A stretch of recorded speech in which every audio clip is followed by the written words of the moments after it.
Hugo and I both married again.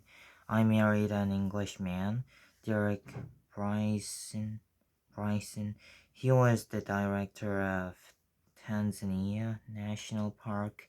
Derek had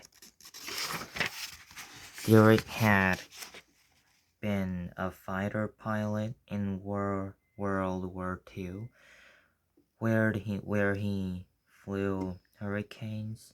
He was shut down in the Middle East when he was just 19. After that, he was almost completely paralyzed from the waist down. He got about, but with great difficulty, by using a stick and willpower to visit Gombe. Derek used to fly from his home in Dar es Salaam in a little single-engine four-seater Cessna plane called Mike Whiskey.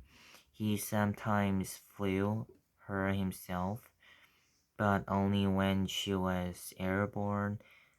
He couldn't land or take off because you have to use your legs and feet to keep the plane straight and to brake.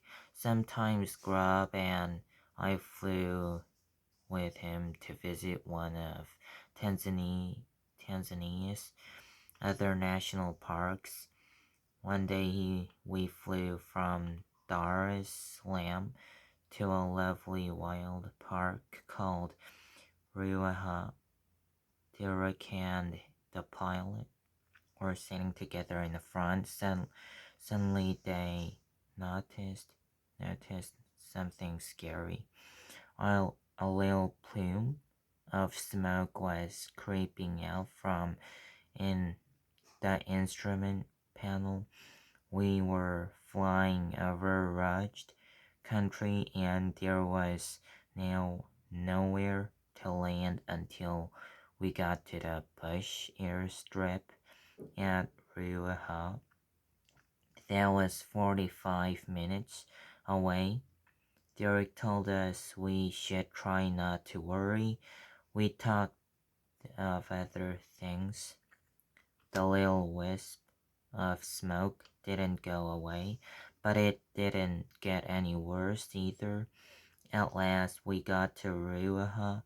The pilot came down to land, but there was a herd of zebras on the strip. So he pulled up and circled around. To this day, I can't imagine why, after all that time, the pilot suddenly lost his nerve. Instead of circling right around the coming down on an airstrip, he had to land among the trees on the far side of the Ruaha River. While we hit ground. One wing smashed into a tree. We slid around. The plane crashed on through the bushes and banged into another tree.